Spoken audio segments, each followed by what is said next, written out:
Boa tarde a todos, eu desejo uma excelente quarta-feira. Hoje no programa vamos falar de um problema que atinge cerca de 15 milhões de pessoas no mundo. Eu me refiro ao Alzheimer, uma doença progressiva e irreversível que compromete as funções intelectuais. E para falar sobre isso, trouxemos a neurologista a doutora Célia Roelsler, que já esteve aqui conosco falando sobre enxaqueca. Boa tarde, um prazer recebê-la novamente. Para mim também é um prazer estar aqui com vocês. Muito obrigada. Boa tarde, Ana. Boa tarde, doutora. Boa tarde. E é um prazer mesmo estar aqui todas as tardes com vocês. E no segundo bloco, né, dona Fátima, nós vamos ter um testemunho falando, a Salete vai estar aqui relatando a experiência dela. Ela teve vários problemas, ouvia vozes, vultos, mas fique com a gente até o final que você vai entender e, de repente, vai até se encontrar com o testemunho dela. E vale a pena, né, dona Fátima, essa pessoa ficar que com certeza vai surpreender, né? Com certeza. A história da Salete é uma história forte. Ela teve envolvimento com os espíritos e daqui a pouco ela vai estar falando sobre isso. Agora nós vamos à matéria do dia falando sobre Alzheimer e já voltamos conversando com a doutora Célia. O famoso palhaço Piccolino, que trabalhou no circo durante 70 anos, herdou de seu pai a graça de fazer rir. E muitas vezes, ao olhar o passado, ele duvidou se fez tanta coisa quanto lembra e os registros demonstram. Na juventude, ele conheceu a Anitta. Ela também trabalhava em circo. Nós nos conhecemos, tínhamos 26 anos de idade. Os dois trabalhávamos no circo, ela no Garcia e eu no circo do meu pai. Nascemos no mesmo dia, no mesmo mês e no mesmo ano. As imagens de uma vida toda estão marcadas na memória de Roger. Mas a esposa, companheira de quase 70 anos, não se lembra mais. Minha mãe tem Alzheimer, minha mãe tem Parkinson, é diabética. Então ela necessita demais dos cuidados, né? Só não gosta de falar. Falo com ela, quase não responde, né, Anitta? Mas ela escuta e sabe, ainda sabe tudo, né? Eu fico muito tempo cabeça com cabeça encostada, a minha cabeça na cabeça dela.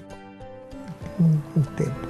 Roger faz questão de deixar registrado que cuida da parceira com muito zelo. Eu dou todo o carinho que eu tenho na vida é dela, eu dou para ela. Meus beijos, minha paixão, tudo é dela, tudo é para ela, tudo. A filha Ronita tem 63 anos e faz de tudo para tratar os pais com o devido cuidado. Só tem uma palavra que eu posso dizer. O que seria de nós se não fossem as minhas duas filhas? O que seria? Nós nem existiríamos. Tinha vezes que eu não podia sair, tem que cuidar, tem que dar janta. Hoje eu virei uma dona de casa para eles, né?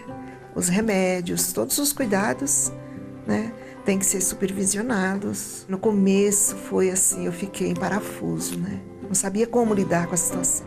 Ronita deixou de lado algumas coisas pessoais, mas não se arrepende. Quando você coloca amor naquilo que você faz, tudo sai bem feito, né? Então, eu penso que foi o amor por eles que me fez abdicar de muitas coisas. Talvez tenha sido esse o meu destino. Não era para me ter filhos, não era para me ter casado. Então eu não posso dizer que eu não tive filhos. Tive, né? Eu tenho 2 filhos de 90 anos. Mesmo cansada, Ronita não se deixou abalar e procurou ajuda de especialistas. O peso da responsabilidade muitas vezes deixa os cuidadores estressados. Não querem que eu saia mais na rua. Eu ando ainda, mas com um pouco de dificuldade, né? Segurando uma bengala, eu ando na rua. Mas que eu posso cair e tal, não querem que eu saia. É perigoso, ele anda muito devagar, com bengala, as calçadas são horríveis, né? Ele pode ficar à mercê de assalto, de alguma coisa, né? Então a gente leva ele onde ele quer. A gente começou a ver na dinâmica familiar a Ronita muito cansada, né? Deixando de fazer as atividades dela, envolvida totalmente no cuidado com a mãe. E a gente o convidou a participar e foi muito bom. A gente conseguiu melhorar muitas coisas na vida dela. Ser cuidada com psicólogo, com terapeuta, todos os exames eu faço. Além deles cuidarem do paciente, eles cuidam do cuidador. Porque o cuidador também precisa. As dificuldades que os idosos passam por causa da idade são perceptíveis, mas o cuidado com eles é fundamental para manter a integridade e saúde física e mental de ambos, idoso e cuidador. Mesmo eles dependendo de mim, eu ainda tenho eles como uma referência minha. Mesmo que eu cuide, mesmo que eu faça, são eles a base da minha vida. Então, é o meu respeito por eles. E ela é a vida da minha vida, é a razão do meu viver, porque viver sem ti não é vida, viver sem ti é morrer. Acho que nós vamos morrer juntos no mesmo dia e vamos embora juntos, como chegamos. Eu tenho essa impressão. Histórias de amor, como a da família do Sr. Roger, são sempre bem-vindas e vistas como exemplos. Vamos falar hoje sobre o Alzheimer, como lidar com as situações ocasionadas por esse mal que acomete mais de 35 milhões de idosos no mundo. Fique antenado no programa Você Mulher.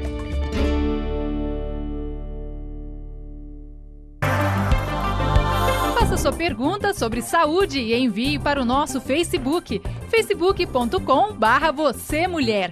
Um espaço para você interagir e sugerir temas. Fique ligado e participe. Você pode ligar agora para tirar suas dúvidas com a doutora Célia? Célia, né? Pelo nosso telefone 5644-5210. Doutora, antes da gente até entrar em todo esse assunto, como é importante, né, ter um apoio da família, né? Importantíssimo.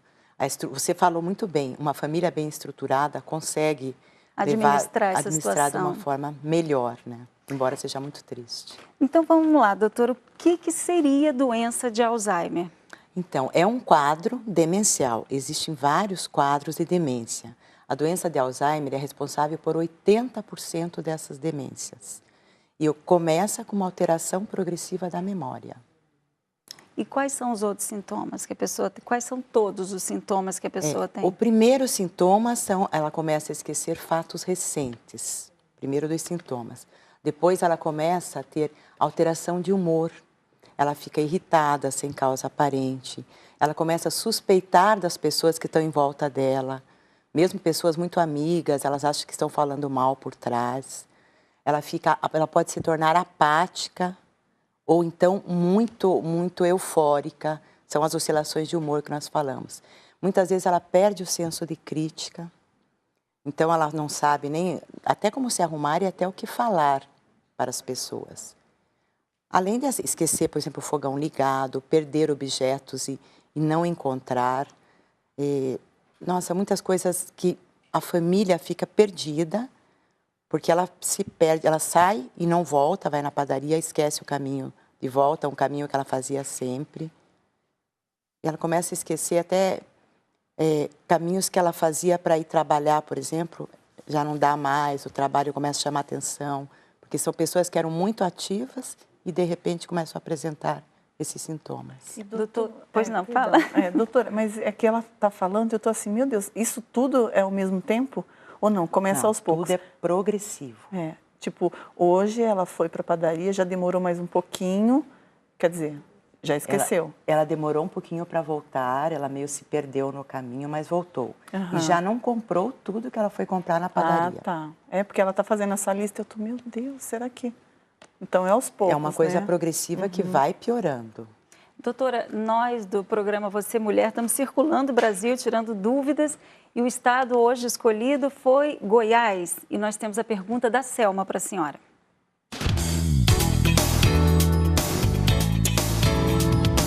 Meu nome é Selma, sou de Goiânia e gostaria de saber o que são funções cognitivas. Funções cognitivas é a mesma coisa que falar de memória. Memória e cognição são sinônimos. Quando nós falamos uma pessoa está com problema nas funções cognitivas, é porque ela está começando a ficar esquecida. Doutora, o que causa o Alzheimer? Então, ninguém sabe exatamente o que causa, porque se nós soubéssemos o que causa, nós poderíamos prevenir, poderíamos evitar. Então, são hipóteses diagnósticas. A gente sabe que a alteração de algumas proteínas no cérebro é um envelhecimento dessas células nervosas do nosso neurônio, que é a nossa célula nervosa. É como se fosse a falência dos neurônios? Exatamente. O cérebro vai atrofiando, vai envelhecendo, e é por isso que a pessoa vai perdendo a memória. Meu Deus do céu. E existem fases da doença? Ela vai, Existem. assim, agravando mesmo? Existe aquela fase inicial que a paciente ainda é independente.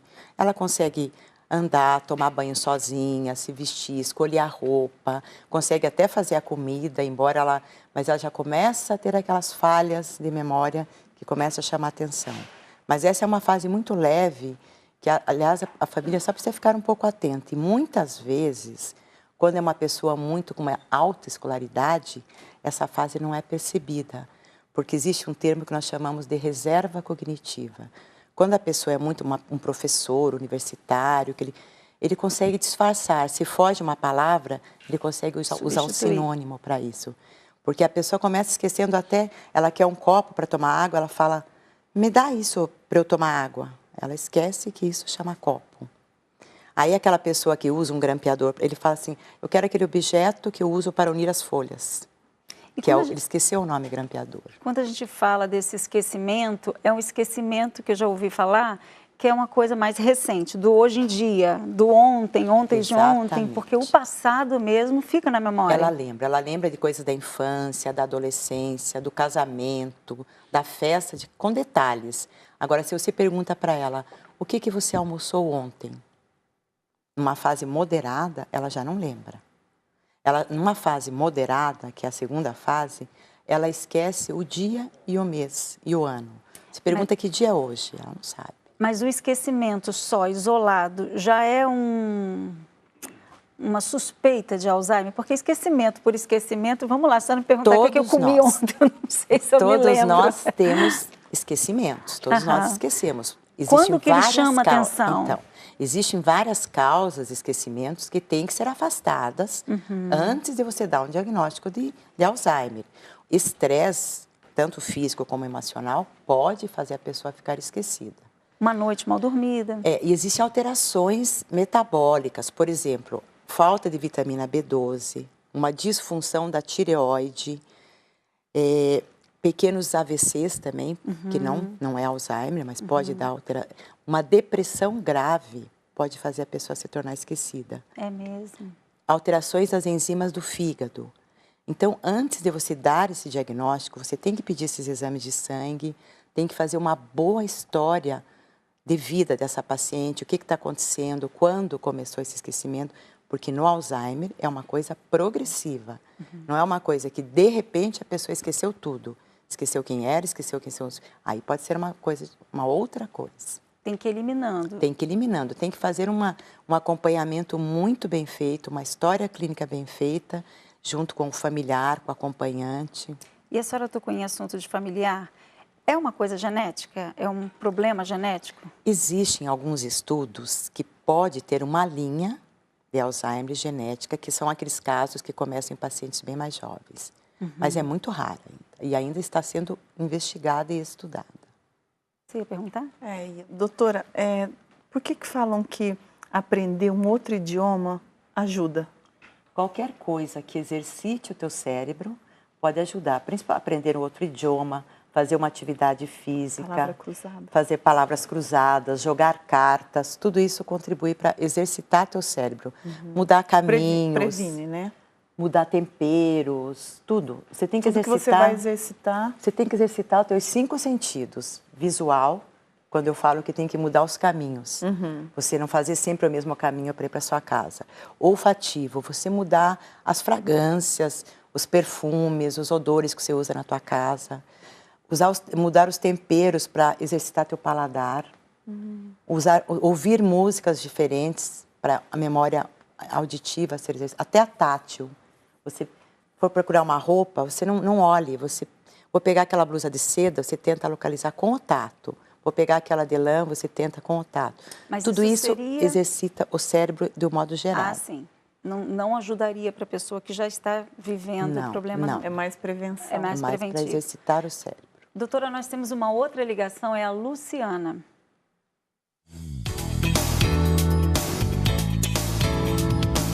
Olá, meu nome é Luciana, sou aqui de Goiânia. Queria saber se esclerose e Alzheimer são a mesma coisa. Não, Luciana, não são a mesma coisa. A esclerose significa endurecimento. O que ocorre no cérebro é um endurecimento desses vasos. Então, acontece um problema circulatório cerebral. Então, você vai usar uma medicação, a pessoa também fica esquecida, também tem um quadro demencial, mas você usa uma medicação para circulação cerebral, que é o que não funciona nos casos de Alzheimer. E, doutora, fora genético, problema genético, existem outros fatores que contribuem? Sim, ninguém sabe, como eu já te falei, é difícil saber as causas, mas perfil lipídico alto, pessoas que têm colesterol, triglicérides alto, pessoas que têm diabetes, se não for controlado, eles têm um risco maior de desenvolver Alzheimer. Pessoas que têm obesidade, que usam vida sedentária, que não fazem atividade física, que não mudam as atividades, pessoas muito estressadas, que dormem mal. E depois nós vamos falar, talvez, de medicamentos. E quais são os fatores de risco da doença? O que ela pode, por exemplo, chegar a que extremo? Fatores de risco, por exemplo, um paciente que tem Alzheimer não pode sair sozinho. Primeiro porque ele pode se perder. Numa fase mais avançada, ele já vai ter uma alteração de marcha. Ele não vai ter noção de alimentação. Ele não lembra de comer, não lembra de tomar água. Então, ele pode ter desidratação, infecção urinária, inanição, porque ele pode se perder na rua, ficar sem se alimentar. Aninha. A senhora falou dos medicamentos. Quais seriam esses medicamentos? Então, o uso contínuo de medicamentos para dormir, que são os hipnóticos, que são os indutores do sono, os tranquilizantes, que nós chamamos de benzodiazepínicos. Se você faz um uso diário, contínuo, eles podem dar uma alteração cognitiva muito semelhante ao Alzheimer, a pessoa pode ficar muito esquecida. Doutora, só para registrar a participação, a Josefina ligou. Eu acho que de repente, ela já ouviu a resposta, mas só se de repente a senhora quer acrescentar alguma coisa. Ela tem 73 anos e começou a ter um branco na memória. Ela gostaria de saber se isso já é um princípio de Alzheimer ou só desgaste. Difícil de saber o que seria esse branco. Esse branco. O ideal seria ela procurar um neurologista e fazer aqueles testes. Nós temos uns testes que nós aplicamos para o paciente. Desde essas perguntas básicas, dia do mês, do ano, o endereço da pessoa, quantos filhos tem, se tem netos. E depois nós perguntamos sobre o que comeu ontem, o que fez no domingo. E essas coisas são tudo... Aí nós vamos saber... Aí nós pedimos para ela desenhar um relógio. E muitas vezes o paciente desenha o relógio, só faz o círculo, não põe número. Às vezes ele põe o número, mas não põe os ponteiros. Nós pedimos para escrever uma frase. Nós damos uma lista de palavras, o paciente lê, a gente dá um tempo para memorizar e depois nós perguntamos para ver quais que ele lembra. Então, são vários testes aplicados que depois, numa segunda consulta, após um tratamento, a gente reaplica para ver se houve uma regressão, um retardo na evolução da doença. E a partir de que idade a pessoa pode fazer esse teste? Ou só quando ela diagnosticar? Tem os sintomas. Quando tem e a partir de que idade também se manifesta o Alzheimer? Então, ele pode se manifestar a partir dos 65 anos, já podem aparecer os primeiros sinais. Então, porque aí a gente entra naquele assunto, né, que a gente conversava nos bastidores. Quem não teve até 65... Não dá para saber. Pode aparecer numa fase mais tardia. Não é um paciente de 90 anos que tem aquele quadro de demência senil, que não é um Alzheimer, né? E como que é diagnosticada a doença? Só história clínica, muito bem feita, com esses testes que nós aplicamos, com a colaboração da família, contando o que ocorre no dia a dia, em casa. E o exame, por exemplo, numa ressonância ou numa tomografia, nós vamos observar essa atrofia cerebral, que é uma diminuição do tamanho do cérebro, mas não é um diagnóstico de certeza. O que nós falamos é que numa clínica especializada, com diagnóstico bem feito, 80% de chance do diagnóstico estar correto. E como é tratado o Alzheimer? Então, são usadas substâncias que inibem, que alteram, agem nessas enzimas que estão alteradas. São medicamentos que são usados para retardar a evolução da doença, não é para curar. Nós usamos esse tratamento numa fase inicial e numa fase moderada. Quando chega numa fase muito avançada, que o paciente já não tem mais condições de ir ao banheiro sozinho, não se alimenta sozinho, já está acamado, não fala mais, não contatua, se alimenta por sonda, aí já não se faz uso desses medicamentos. Aí são cuidados paliativos para dar uma qualidade de vida um pouquinho melhor. Existe alguma pesquisa assim que traz alguma esperança de um tratamento no futuro melhor? Muitas, né? Estão tentando pesquisa para vacina de Alzheimer, estão tentando medicamentos novos, mas está tudo muito devagar ainda. Aninha, chegaram algumas perguntas? Tem. A Severina, doutora, é aqui de São Paulo. Ela vai fazer 65 anos. Ela tem dor de cabeça e esquece tudo. E tem sintomas de calor e desespero. Isso tem alguma coisa a ver com o Alzheimer? Não, isso está me parecendo mais um quadro de ansiedade. E a Iraci, da freguesia, ela quer saber a diferença de Alzheimer e Parkinson. Então, são duas doenças completamente diferentes. No Parkinson, não tem esse quadro demencial. O Parkinson, numa fase muito grave, muito final, ele até pode evoluir para um quadro de demência. Mas o Parkinson, a memória do paciente é totalmente preservada. O que ele tem são tremores e alteração de marcha. Agora, o Alzheimer não. O Alzheimer não tem esse tremor, não tem, no início, ele não tem tremor, não tem rigidez. Porque o que mais caracteriza o Parkinson é uma rigidez. Ele anda devagar, os movimentos dele são lentos, ele não tem expressão na face, é uma face sem mímica. E tudo isso o paciente que tem Alzheimer tem. E isso pode ser um tema para qualquer dia, a senhora já está convidada, hein? Olha, tem a Fátima de Sobral, lá do Ceará, ela tem uma irmã com a doença. E aí ela está preocupada que ela já começou com os esquecimentos. E ela tem 68 anos. Tem que ver quais são, às vezes, esse esquecimento pode ser uma depressão, uma preocupação de ver a mãe com a irmã. A mãe ou a irmã? A irmã. Não, a irmã é diagnosticada já. A irmã teve. Preocupada com a irmã que está com esse quadro, ela deve estar com medo. E às vezes um quadro de ansiedade faz com que ela sinta realmente isso. Nada como uma visitinha ao médico, Com então, né? Doutora, e como familiar deve cuidar desse ente querido que sofre com esse problema? Então, existem vários, depois até vocês vão pôr o Abrase, a Associação Brasileira de Alzheimer, que o pessoal pode entrar porque ensina como cuidar. É claro que vai ter a orientação do médico, tem que ter uma terapia, uma psicoterapia associada, tem que ter nutrição junto para como alimentar esse paciente. Mas o mais importante, a melhor receita para cuidar de um paciente de Alzheimer, o melhor remédio é o amor. É o amor, o carinho, a dedicação e a paciência. Porque é muito difícil. O paciente que tem Alzheimer, ele tem uns sintomas estranhos. De repente, ele acha que aquela cuidadora, aquela pessoa de confiança que trabalhou 200 anos na família, que todo mundo gosta, está roubando. Ela fala, ela roubou meu colar. E ela fala, enquanto eu não acho e não mostro que ela não roubou o colar. Ou então a filha está lá ajudando, ela fala assim, ela pôs veneno na minha comida. Começa a ter umas suspeitas, porque a cabecinha, né, que para de funcionar direito e começa a achar que está tudo errado. Então tem que ter muita paciência. A hora que vai conversar com o paciente, ele vai contar uma história 10 vezes a mesma história, você tem que ter paciência e ouvir.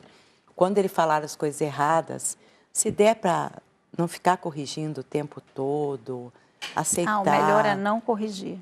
Se ele insistir que, não, hoje é dia 2 de maio, tá bom. Porque ele está certo, ele está convencido que é 2 de maio. E não vai mudar de ideia. Não vai mudar. Então tem que ter paciência, tem que cuidar. Tem que cuidar para ele a hora do banho, tomar cuidado, olhar para não tomar com a água muito quente, porque eles não têm noção, porque, não deixar nada perigoso para ele não se machucar. Porque às vezes o familiar, até que de repente está nos assistindo e tem vivenciado tudo isso, acha que o bom é ficar forçando. Não, mãe, lembra que é desse jeito, lembra, não é o caminho certo. Porque a pessoa vai ficar mais nervosa. E outra coisa importante, cuidados assim, o idoso, ele esquece de tomar água. Aí ele desidrata muito facilmente. Então, de repente, aquela pessoa está com Alzheimer, mas ela está conversando, de repente ela fica numa apatia, fica quieta, paradinha, não quer comer, porque eles não têm febre. Febre é um sintoma que é muito tardio neles, não aparece. Quando você vai ver 3 dias assim, ele está desidratado, está com infecção urinária, tá assim, às vezes está com fecaloma. O que é fecaloma? Está 3 dias assim, ao banheiro, as fezes endurecem, aí a pessoa tem que ir para o hospital. Tem que fazer uma lavagem, tem que hidratar, tem que dar antibiótico. Então, tem que ficar atento a esses sintomas. E a pessoa mesmo, a pessoa que está sofrendo com Alzheimer, ela não sabe explicar isso, não tem noção disso. Ela não sente que a infecção urinária no idoso também ela é silenciosa. Não tem uma dor para urinar. Simplesmente a urina diminui, porque está desidratado, fica mais fétida, né, mais escura, mas ela usa fralda, então a pessoa não percebe. Então, tem que ficar atento para essas coisas. Nós recebemos uma pergunta aqui, doutora. É a Tânia Maria, ela é aqui de São Paulo. Ela tem uma tia com a doença, porém está moderada. Ela gostaria de saber quanto tempo essa doença ela tem, né, para passar para o 3º grau, para se evoluir mais. Ou ela pode continuar nessa moderada? Tudo depende dos medicamentos que ela estiver usando, se ela estiver tendo uma boa resposta. Às vezes, o paciente demora muito para evoluir. E, às vezes, ele evolui. Um quadro infeccioso, por exemplo, como esse que eu falei, faz com que ele evolua muito mais rápido. Porque daí falta, se está desidratado, falta oxigênio para o cérebro também. E a pessoa pode evoluir mais rápido. A Ivani, ela está falando lá de Minas Gerais. Eu acho que aqui nós vamos entrar já numa resposta que, de repente, ela já até teve. Ó, depois que o filho morreu, ela começou a ter esquecimento das coisas, que aí entra naquela parte que a senhora falou, dependendo do trauma, né? E já se passaram 20 anos que isso aconteceu e ela está com os mesmos sintomas. Estranho, porque existe um quadro de depressão grave que pode ser confundido com Alzheimer. São aquelas pessoas que não querem lembrar de nada, não querem se arrumar, não querem. Você pergunta o que você comeu ontem, ela fala, não sei. Quando você pergunta para o de Alzheimer, ele inventa. Ele fala, eu comi arroz, comi salada. O deprimido fala que não quer. Mas ele não quer se arrumar, não quer... Tudo que você fala para ele, faz isso. Aí você fala, você não fez? Ah, não fiz. Não é que ele esqueceu, ele não tem vontade. Essa paciente, não dá para saber se... Teria que fazer uma avaliação, se é uma depressão grave ou ela evoluiu para um quadro de Alzheimer. E no caso, doutora, de biópsia, porque a Gislene está perguntando aqui se é possível diagnosticar através de uma biópsia. Sim, mas não se faz isso em vida porque vai biopsiar o cérebro. Então, o risco de uma hemorragia cerebral é muito grande. Então, a biópsia só é feita depois de morto, numa autópsia. Aí você dá um diagnóstico de certeza. Tem mais alguma pergunta de quem está ligando? Doutora, então, muito obrigada pela participação da senhora. Tenho certeza que foi bastante esclarecedor. Que bom, que bom. Espero ter ajudado algumas pessoas. Ah, com certeza. E a senhora já está virando quase parte de um quadro aqui do nosso programa, hein? É bom. Muito obrigada. Nós vamos agora a um intervalo e voltamos daqui a pouquinho conversando com a Salete. Meu nome é Patrícia Leal. Eu tinha tudo para ter uma vida derrotada, mas eu resolvi construir a minha história. Eu me encontrei num período onde eu estava falida, sem emprego, separada do meu marido, até um dia que eu decidi dar um basta em toda essa dor. Foi uma decisão. Eu sou uma mulher que não paro nunca, a minha vida é uma correria. Eu tenho negócio no ramo de alimentação e isso exige muito do meu tempo. Minha vida é uma ponte aérea porque nós temos expansões para o Rio, São Paulo, Curitiba, Salvador e agora uma expansão agressiva da rede nos Estados Unidos também. E essa é a rotina da minha vida como empresária no ramo de negócios. Eu faço a degustação periodicamente quando chego nos restaurantes, antes de servir para os nossos clientes. E assim eu consigo ter um controle da qualidade melhor.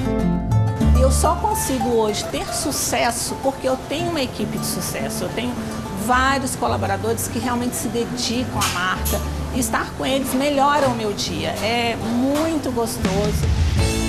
E aí, então já está tudo resolvido, né? Meu dia a dia é uma correria, onde acordar cedo e dormir tarde faz parte da minha rotina. Tive uma infância muito difícil. Eu fui abusada pelo meu pai. E nesse período eu resolvi morrer para a vida. Eu resolvi que eu não merecia ser feliz. Para todo lado que eu olhava, eu só via sofrimento. Eu não via luz na minha vida. E aí eu vi que eu tinha que ter atitude para ter uma vida diferente. Vocês lembram quando eu falei lá atrás que eu estava separado? Pois é, eu casei de novo, mas para espanto de todos eu casei com o mesmo marido. Eu amo muito e nós estamos muito felizes. Mesmo no meio dessa correria toda, eu não me estresso, não me aborreço. Eu consigo me divertir com a minha família, gosto de brincar com meus cachorros e é assim que eu me divirto. Bom, minha mãe sempre me acompanha e está sempre comigo nos campeonatos. Ela me apoia muito, porque no dia da competição, antes da competição é muito tenso e eu sei que eu sempre posso contar com ela. Em toda a minha história, aprendi uma lição muito importante. Definitivamente, querer não é poder.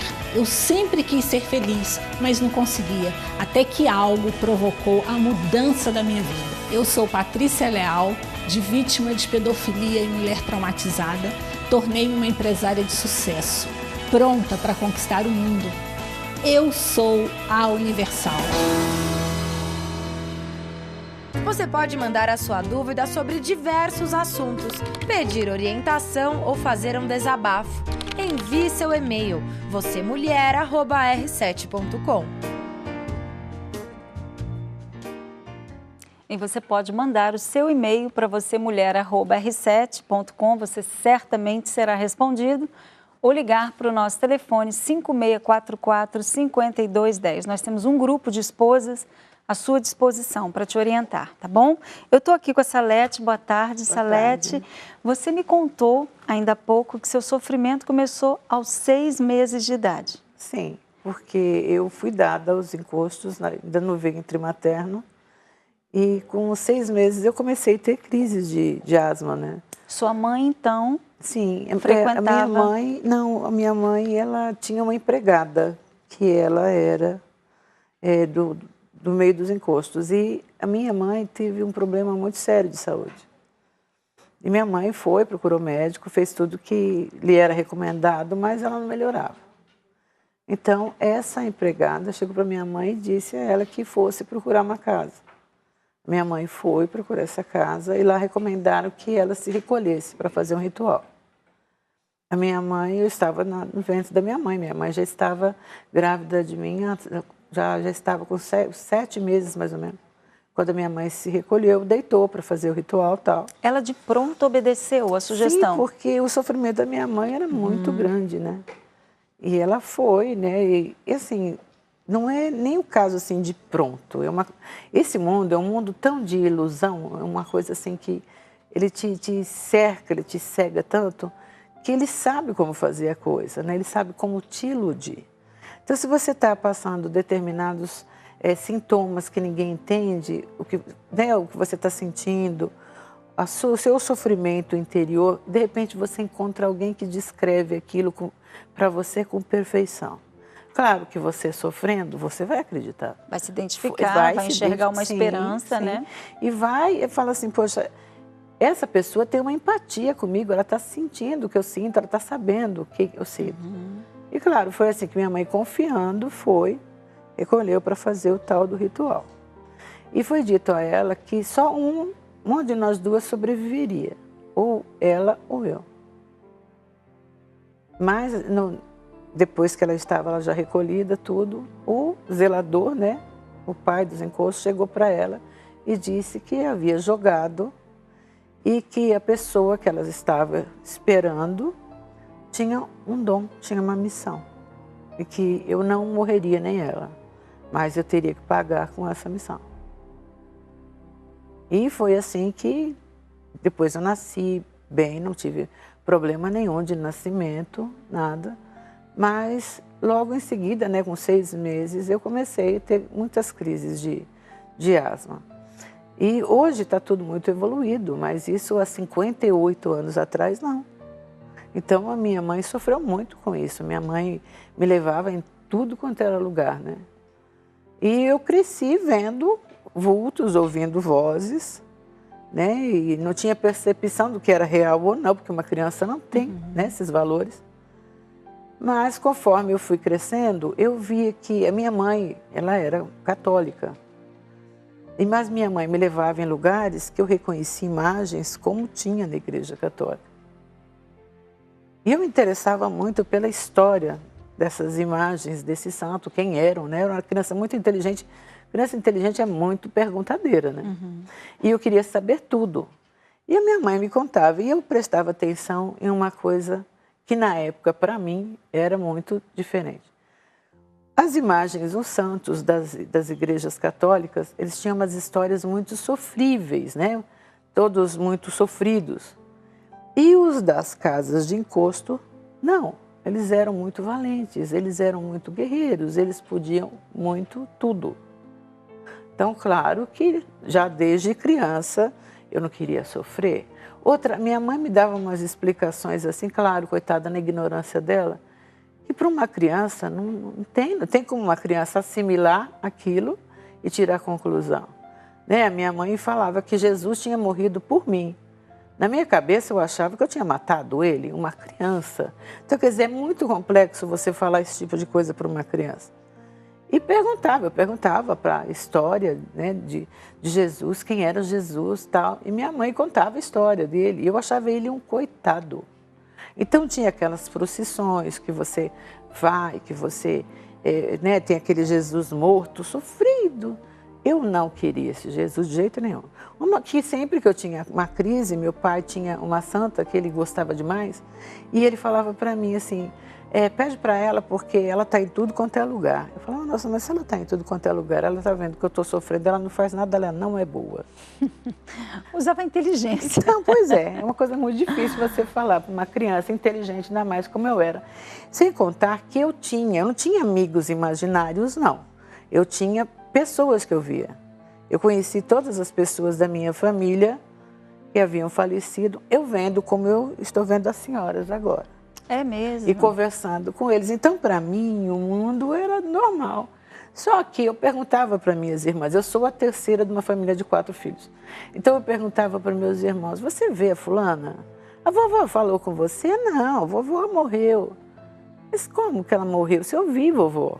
Então, ao passo que eu fui crescendo, eu fui vendo que se eu continuasse tendo esse comportamento, eu me ia achar uma mini bruxa, né? Uma coisa bem diferente. Eu queria ser normal. O que eu mais queria era ser normal. E eu sabia... E como é que a mãe via tudo isso, achava o quê? Então, a minha mãe tinha coisas que eu perguntava para minha mãe, e quando minha mãe me respondia, sempre um desses vultos que eu via, que eram meus tão íntimos, falava assim, ela está mentindo, ela não está mentindo, ela está isso, ela está aquilo. Então, na verdade, eu achava que eles eram bons porque, às vezes, eram eles que me consolavam. Porque, às vezes, a minha mãe, eu e minha mãe tínhamos uma relação assim, de amor e ódio. Às vezes ela me amava muito, às vezes ela, não sem saber por que, não me amava. A preferida da minha mãe era a minha irmã mais velha. Então, no meu sofrimento, essas pessoas que eu via me acalmavam. Então, eu achava, claro que eu achava que aquilo era bom. E continuei vendo o vulto. Minha mãe me levava, né, no espiritismo e eles me reconheciam, eles falavam que eu tinha um dom, mas eu não queria nada disso. E eu sempre quis estudar, fui crescendo e tal. E acabei conhecendo o meu marido, que também era uma pessoa envolvida no espiritismo. Isso com quantos anos? Isso já com uns 20 anos. Eu já tinha abandonado, eu não queria saber isso, mas é aquela coisa, né? Você pensa que você deixa o mal, mas o mal não te deixa, ele fica te cercando. E foi o que aconteceu. Deixa eu voltar só um pouquinho. Esse tempo das conversas, com os espíritos. Sim. Refletia na escola? Então, na escola eu tinha uma coisa assim, eu sabia me controlar isso. Ah, tá. Porque eu sabia o que ia acontecer com as pessoas, eu só não sabia como parar isso. Eu sabia quando eu ia ficar muito doente, eu só não sabia como parar isso.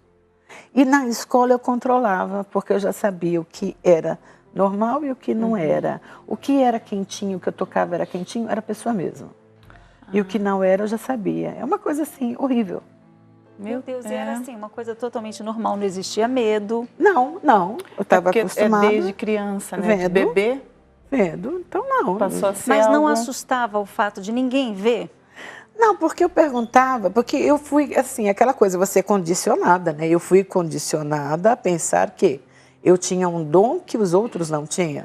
Eu tinha sido escolhida e eles não. Então, tinha horas que eu me achava assim, sempre sozinha, né? Porque, puxa vida, por que serve um dom que você não pediu que não te serve de nada? Né? E que você tem esse dom para quê? Para você saber da vida dos outros? Eu não queria saber da vida dos outros. Se eu não podia fazer nada a esse respeito. Então, eu ouvia assim, na hora certa você vai saber o que fazer. Sempre isso daí, na hora certa que eu ia saber o que fazer.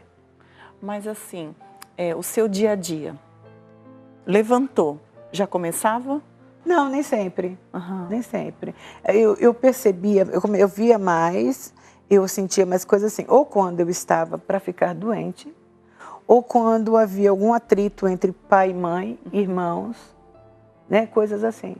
É porque eu estou perguntando no sentido assim, se realmente era uma coisa para ajudar, então eu acredito que o seu dia era bom, era completo. Deveria ser bom, Deveria né? ser bom. Não era bom. Eu estou perguntando no sentido assim, se a senhora tinha tristeza, se tinha. sentia, né, uma solidão. Porque se é um dom, e a gente sabe que o que vem de Deus é bom, né? Não traz nenhum problema. Sim, eu então, soube disso bem mais tarde. Depois né? que a gente, né? Sim, eu me sentia assim, exatamente. Eu vou contar como eu me sentia. Eu me sentia uma pessoa completamente estranha. É porque eu estou imaginando isso numa cabeça de uma criança. De uma criança, né? De uma adolescente e tal. Eu me sentia assim, poxa, eu tenho um poder que eu não pedi para ter esse poder. Então é aquela coisa assim. E serve para quê? É a pior das escravidões. Porque você quer se ver livre, você quer ter opção, você quer poder resolver. Mas ter livre-arbítrio, né? Não pode. Pois é, eu vim conhecer essa palavra com 41 anos. Então, é horrível. Eu me sentia sempre assim. Então, a minha própria mãe, ela falava para mim que ela se preocupava com os meus irmãos e eu falava assim, poxa mãe, mas comigo? Ela falava assim, não, com você eu não me preocupo, porque eu sei que você tem quem cuida de você. Mal sabia ela que era exatamente quem, né, queria fazer de tudo para mim, ser prejudicado e prejudicar outras pessoas. Né? Então, era assim. Então, eu falava assim, poxa, todo mundo tem carinho de pai e mãe, tem atenção de pai e mãe. A impressão que dava é que, assim, os outros filhos eram todos normais, eu não. E ela falava para mim, eu me lembro muito bem disso, ela falava assim, que os outros, né, ela falava assim, fulano, as qualidades que eles tinham. Eu tinha uma qualidade, assim, que ela achava interessantíssima, eu era muito inteligente e tinha esse dom, mas eu era muito doente, era isso que eu sempre ouvia. Então, quer dizer, às vezes eu achava que a asma, eu ficava em dúvida se a asma era uma qualidade, se era um defeito, o que era, porque era uma coisa assim que parecia que estava colada mesmo em mim, com tatuagem pro resto da vida.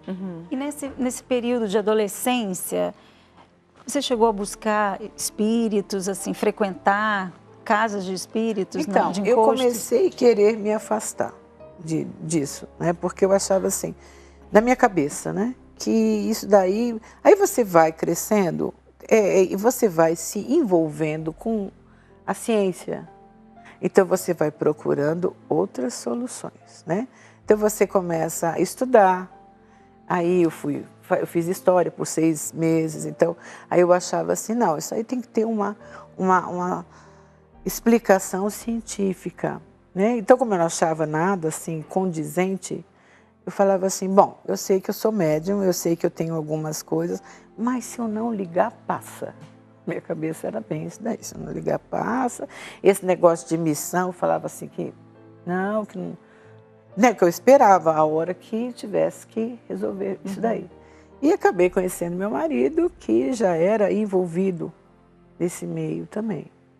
A senhora vai contar isso daqui a pouquinho, porque a gente tem uma amiga aqui de São Paulo que está precisando de ajuda, Ana. Alô, dona Fátima e dona Ana. E eu estou ligando para pedir uma ajuda, por misericórdia, que eu estou com um problema feio aqui com a minha filha. O nome dela é Neuza Alves Vieira. Ela me maltrata muito, essa filha. Eu tenho 7 filhos, a única que me maltrata é ela. Ela já prometeu de me bater, ela quer que eu passe meu terreno no nome dela. E ela me judia muito, me maltrata, ela não fala comigo, ela mora no fundo da minha casa. E eu sou uma mulher, assim, muito sofrida, eu tenho só tristeza na minha vida. Eu e meu velho sozinho aqui, nós não temos ninguém por nós, só Deus. Ana e Fátima, eu peço ajuda, pelo amor de Deus, eu queria que me orientasse, porque ela já me ameaçou de me bater, ela já me agride com palavras, me ameaçou de me bater em mim, e estou em perigo até de morte, alguma coisa assim muito perigosa com ela. Eu quero saber, né, se eu procuro a igreja ou lutar por ela, ou o que eu devo de fazer. Amiga, olha só, você deve estar acompanhando o testemunho da Selma. Salete. Salete? Perdão, Salete. E aí você vai entender isso, que não é normal uma pessoa que só recebe amor, carinho dos pais, que eu acredito que é exatamente isso que a senhora e seu esposo faz, e ter tanta agressividade numa pessoa assim, né? Então aí a gente já consegue diagnosticar que existe um mal espiritual mesmo. Porque é um nervosismo, você vê, a ponto dela querer agredir fisicamente mesmo a mãe, né? Alguém que gerou, que cuidou e que está dando condição dela estar ali até hoje. Porque, como você relata, ela mora no fundo, né? No mesmo quintal. Então, é um problema espiritual também. Primeiro, eu vou te aconselhar para o lado espiritual. Então, que você procure uma igreja. Não tem jeito, que é só a fé. Por isso que a gente sempre orienta aqui. E todos os dias que você acompanhar, vai existir essa orientação. Porque é só a fé que pode mudar isso. Que você procure uma igreja universal, faça uma corrente, leve foto, peça de roupa dela. Você vai mudar também por dentro, essa angústia, esse desespero vai passar. Porque você vai receber uma palavra, você vai receber orientações que vão te direcionar para um caminho certo. Em relação a, de repente, o outro lado, eu aconselho que você se reúna com os outros filhos, né? Que vocês sentem, conversem. De repente, você pode ajudá-la nesse sentido também. Mas o espiritual é só isso. Busque por ela, que você vai perceber nitidamente uma mudança, tanto nela quanto em você. E Ana, a questão é tão espiritual que você vê que não é só agora que ela está enfrentando esse problema. Ela relata que a vida dela é só de problema, é só tristeza. É ela e o marido sozinho e a vida é só de tristeza. Ela menciona isso, né? Então, já é um problema espiritual que não atinge só a família, né? Atinge ela como pessoa mesmo, provavelmente uma pessoa angustiada, triste, né? Porque é assim que ela relata. Então, sem dúvida nenhuma, é um problema de ordem espiritual. E um problema de ordem espiritual só se resolve espiritualmente. E é o que a Ana está falando e que você deve fazer, amiga. Buscar a Igreja Universal mais próxima de sua casa e resolver esse problema. E você pode ter certeza que lá, realmente o problema é resolvido. Como foi o da Salete, daqui a pouquinho você vai ter oportunidade de ouvir. E é isso mesmo. Então, tome uma atitude, tá, amiga? Procure hoje. E hoje é um dia perfeito para isso. É uma quarta-feira. Então, uma Igreja Universal mais próxima de você está de portas abertas te esperando, tá bom? Deus te abençoe. Então, Salete, aí encontrou um marido que também tinha problema espiritual. Sim. Aí nos casamos. Imagina, né? Uma pessoa já vem com problema espiritual, arranja outra que também tem problema. Esse casamento deve ter sido muito feliz. Olha, não foi. Mas assim, ele era muito meu amigo, né? Era uma pessoa que me ouvia, que eu achava que eu me entendia, uma pessoa sempre disposta ali a estar se preocupando comigo e tal, até nos casarmos. Quando nós nos casamos, meu marido era alcoólatra. Quando nós nos casamos, assim, ele chegava em casa, assim, bem depois da hora. A primeira preocupação, assim que ele saía do serviço, era passar no bar. Né? Aí foram vindo os filhos e isso não mudava. Ele ia conseguindo algumas coisas na vida, ele chegou a conseguir bastante coisa na vida, ia perdendo. E assim, eu sempre sozinha, né? Porque era aquela coisa, eu procurava alguém para falar, procurava minha mãe falava para mim, você sabe qual é o seu problema.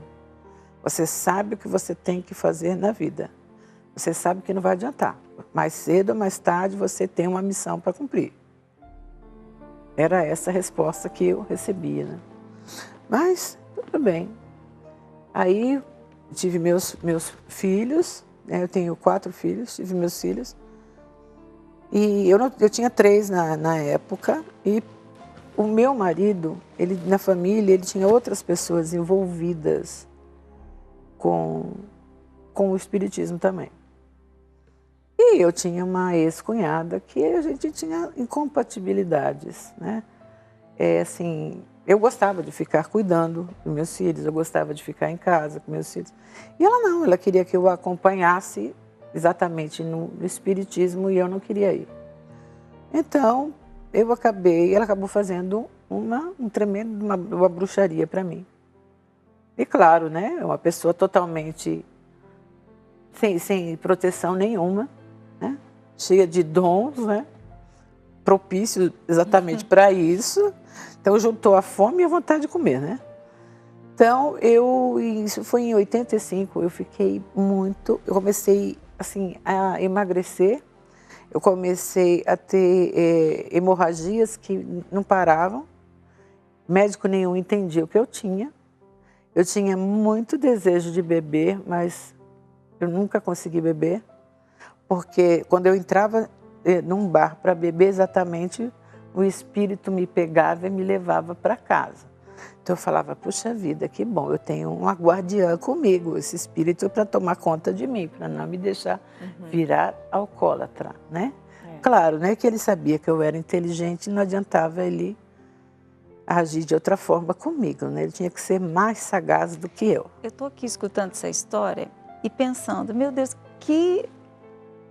qual o lado bom de tudo isso? Porque médium desde pequenininha, né, com todo esse dom, meu Deus, mas é uma trajetória só de sofrimento. Só de sofrimento. Doença, agonia, angústia, tristeza, solidão. Um casamento fracassado assim, que tinha problemas... Vivendo aos trancos e né? Sim. Onde tinha... Cadê o lado bom? Pois desse dom. Desse dom. E eu sempre fui assim, eu sempre fui muito receptiva, eu sempre tive uma empatia muito grande com as pessoas, eu sempre ouvi, né? Porque eu já não sei se isso é meu mesmo, mas eu sempre gostei muito de ouvir. E eu sabia que eu procurava uma pessoa para falar alguma coisa, a resposta que eu via era sempre essa, né? Então eu já não procurava mais ninguém. Então era só comigo mesmo a coisa. O mundo se fechou ali mesmo, né? Porque sozinha. Eu ia falar com alguém, eu não tinha resposta. Eu tinha que ser absolutamente forte, né? Nessa altura do campeonato, por mim e pelos meus filhos. Marido eu não podia contar, porque o que você vai contar com um homem que chega bêbado em casa todos os dias? Tudo que eu fosse tentar falar com ele e desabafar com ele, no outro dia ele não se lembrava. Ele virava para mim e falava, você está ficando louca. Sem contar que eu tomava muito remédio para asma. Então ele falava assim, esses remédios estão acabando com você. Eu acho que eu vou ser obrigada a te interditar. E daí eu era ameaçada. Então, além de tudo isso que eu passava, eu tinha que mostrar o quê? Aparentar o quê? Uma normalidade. Coisa que eu não era nada normal, né? Vivia de aparência. Sim. Então, as pessoas, elas não tinham muita coisa para me falar, mesmo porque elas viam em mim uma super mulher, uma pessoa sempre muito forte, né? Depois que... E geralmente uma pessoa super forte não precisa de ajuda. Exatamente. Era o que todo mundo imaginava. Sim, porque eu sempre tinha uma resposta para elas. Você estava sofrendo, você falava comigo, você saía tranquila. Eu é que falava, puxa vida. E para mim? E para mim. E para mim, e eu. Bom, aí por conta desse ritual, eu fiquei desse jeito. Eu fiz um aniversário na minha casa, dos meus filhos. Eu acho que a gente não vai conseguir contar isso hoje. Vai ficar para amanhã. A senhora vai vir amanhã, não vem? Então tá bom. Então tá convidadíssima já para finalizar essa história.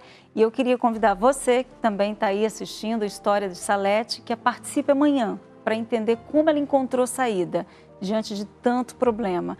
E de repente você que também está aí, se faz de mulher forte, mas no fundo você é uma mulher carente de ajuda. Você, no seu silêncio, você está gritando por socorro. Você amanhã não perca o desfecho dessa história, eu tenho certeza que vai te abençoar, tá bom? Nós chegamos ao final do nosso programa. Deus abençoe a todos. Até amanhã.